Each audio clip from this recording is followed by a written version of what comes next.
Mix by AG recording studio.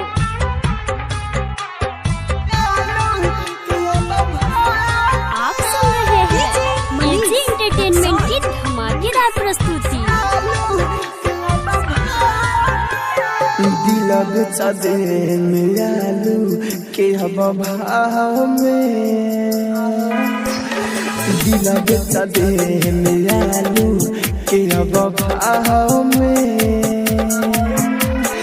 जहिया तो जइबू पियावा के हो गाँव में,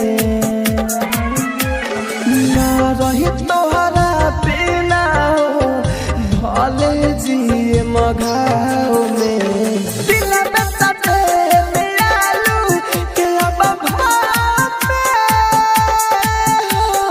जहिया तो जइबू पियावा संगे गाँव में। ना रही तोहरा बिना हो भले जिए मघाव में। दिल बेचा दे मियालू के अब भाव में। Mix by AG recording studio.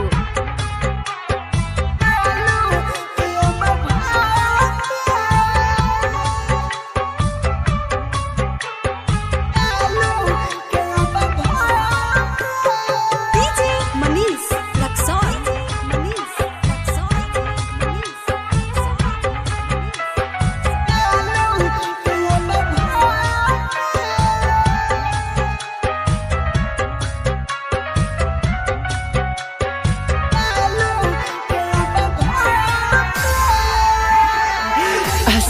अस्पताले में जाके निकलवा दे चीर के। इहे रहे सोना भाग हमारा तकदीर के। अस्पताले में जाके निकलवा दे चीर के। इहे रहे सोना जान भाग तकदीर के। जा जा जा ए सनम अब भुला जइहा हो हमके मौत के सेज पसुला जइहा हो। छन कइबू पायल पाव में, दिल बेचा दे मियालू के अब भाव में। जहिया तो जइबू पियावा के हो गाँव में। ना रही तोहरा बिना हो भले जिए मघाव में। दिल बेचा दे मियालू के अब भाव में। आप सुन रहे हैं एजी एंटरटेनमेंट की धमाकेदार प्रस्तुति।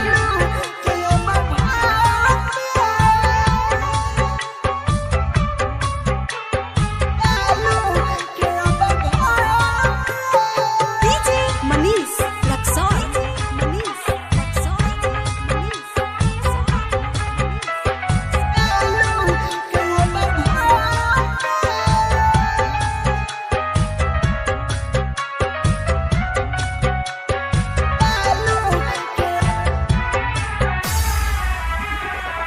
जतन कइलू बेवफाई बाबे जान में हरबानी। गुडू गोल्डन के हो गइलू छोड़ के राहुल राजा धानी। जतन कइलू बेवफाई बाबे जान में हरबानी। गुडू गोल्डन के हो गइलू छोड़ के राहुल राजा धानी। बिना दिल के राब जान दे खलिया हो कबू भूल के आई नैहरा मैंने रे खलिया हो। अब जुदा होइबू डूब जाए महमयागी के दरिया में। दिल बेचा दे मियालू के अब भाव में। ना रही तोहरा बिना हो भले जिए मगाओ में दिला में सदे में आलू के भाव में। Mix by AG recording studio Roshanpur Sapaha.